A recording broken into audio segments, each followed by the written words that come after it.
На почеток од ова издание на Трилинг, мој соговорник е поранешниот македонски амбасадор во Берлин, Георги Филипов, кога го опрашувам колку реално посетата на германскиот канцелар Олаф Шолц може да го деблокира македонскиот пат кон Европската унија.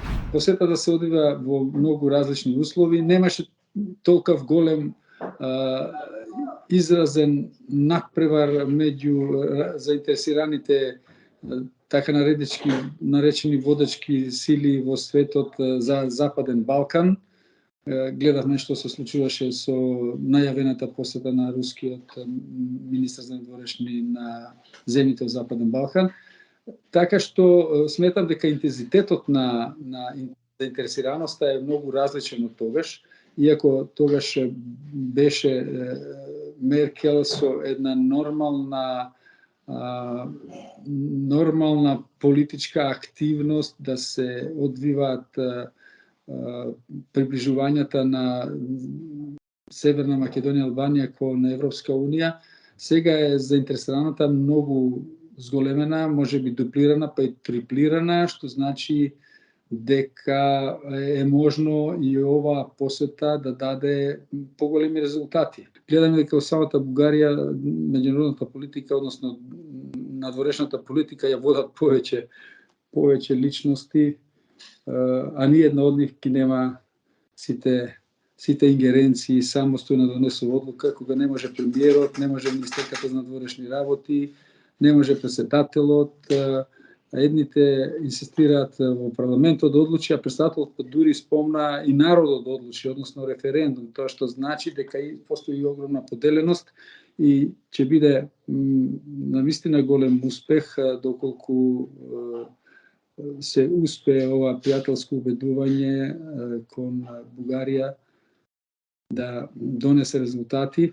Дали Преспанскиот договор всушност ја отвори Пандорината кутија за сега Бугарија да постапува ултимативно со одредени помалку симптоматични барања кои задираат дури и во идентитетските прашања? Зависи како посматрате, имаме ние во нацртната геометрија американски поглед или европски поглед. Дали ќе се гледате во огледало или ќе гледате ситуацијата каква што е на терен. Според мене Преспанскиот договор врати некои од демоните во Пандорината кутија, не ги отвори. Значи тој ги врати, а кутијата беше одамна отворена. Со Преспанскиот договор кој што е меѓународен, не е билатерален, зад кој што стоја освен Северна Македонија и Грција стојат и Обединените нации, односно Советот на безбедност на Обединените нации преку нивниот пратеник.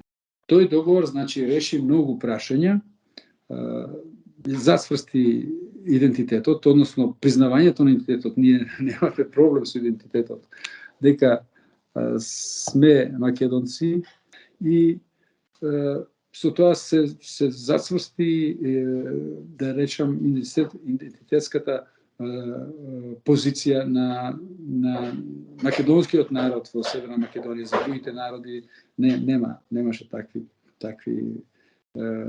таков страв. Отаму таа кутија значи беше повторно наполнета со некои демони нерешени, односно беа уништени и вратени назад.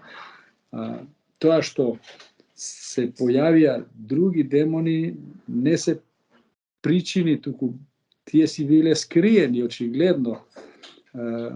Излегува дека бугарската страна беше затекната од таквото решавање на проблемот.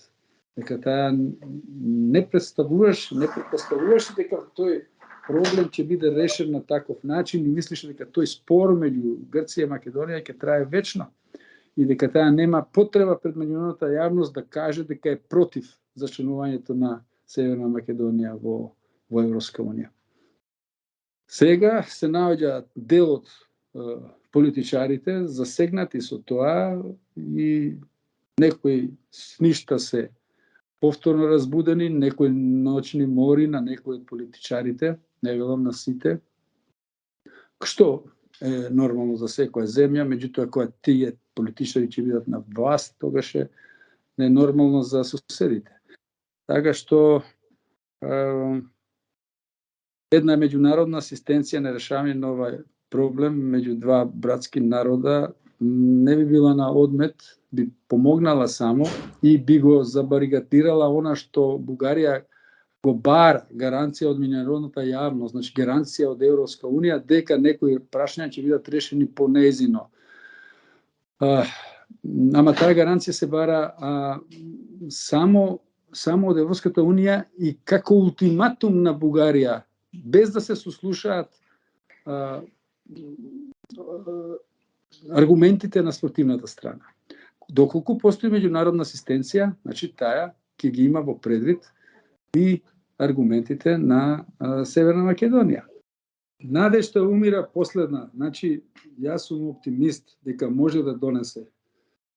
Јас верувам во нашите бугарски пријатели и соседи дека и тие ќе бидат оптимисти и ќе речат дека некои работи не мора да ги решаваме по балкански до крај. Дај да бидеме пријатели еднаш. Ова Балкан е на турски вика значило мет и крв, што не е точно, прашав пријатели турци. Ми рекоа тоа значи низ од планини. Мислам, ова Балкан и најд планина би ја нарекол да прекине еднаш и да бидеме европјани, еве ако ние не можеме, барем еве тие што се веќе од 2007-2008